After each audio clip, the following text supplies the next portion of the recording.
12 बजे सोकर के उठने वाले बबुआ को कहां फुर्सत थी कि उन गरीबों के बारे में सोच सके। जिस प्रदेश का मुखिया 12 बजे सोकर के उठता होगा,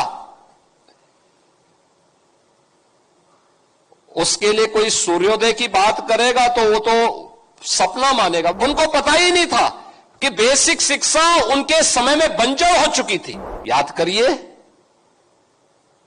आज से 8 वर्ष 9 वर्ष पहले गवर्नमेंट इंटर कॉलेजेस,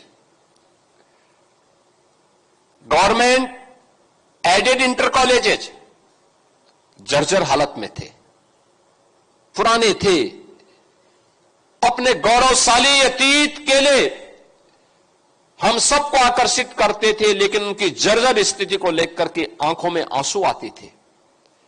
पिछली सरकारों ने ध्यान नहीं दिया, क्योंकि वहां गरीब का बच्चा पढ़ता था और 12 बजे सोकर के उठने वाले बबुआ को कहां फुर्सत थी कि उन गरीबों के बारे में सोच सके।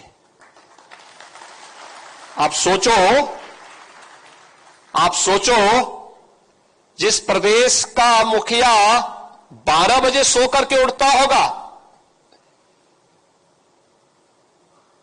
उसके लिए कोई सूर्योदय की बात करेगा तो वो तो सपना मानेगा। बोले बेफिजुल की बात कर रहे हो, क्योंकि उसको देश दुनिया की कोई जानकारी नहीं होगी, वो लेना भी नहीं चाहेगा। और परिणाम क्या होता था? उत्तर प्रदेश के नौजवान के सामने पहचान का संकट खड़ा होता था। उनको पता ही नहीं था कि बेसिक शिक्षा उनके समय में बंजर हो चुकी थी, माध्यमिक शिक्षा नकल का अड्डा बन चुकी थी और पहचान का संकट यहां के नौजवानों के सामने खड़ी होती थी। कुछ चंद माफिया यहां के नौजवानों के भविष्य के साथ खिलवाड़ करते थे। उस माफिया को जब क्रैश किया गया, नकल पर सख्ती से रोक लगाई गई और उसके लिए प्रोजेक्ट अलंकार योजना ला करके उन स्कूलों का, आज देखिए आप जितने भी गवर्नमेंट इंटर कॉलेजेस हैं, एडेड इंटर कॉलेजेस हैं, प्रोजेक्ट अलंकार के अंतर्गत हमने पैसा दिया है। आज उनके भव्य भवन फिर से अपने गौरव की ओर हम सबका ध्यान आकर्षित करते हैं। आज वहां पे अच्छे भवन हो चुके, गरीब का बच्चा भी पढ़े, श्रमिक का बच्चा भी पढ़े और निराश्रित बच्चा भी पढ़ सकता, अच्छी शिक्षा ले सकता। अटल आवासीय विद्यालय और अब तो सीएम कंपोजिट विद्यालय, अटल आवासीय विद्यालय की तर्ज पर वर्ल्ड क्लास इंफ्रास्ट्रक्चर के साथ तैयार हो रहे हैं।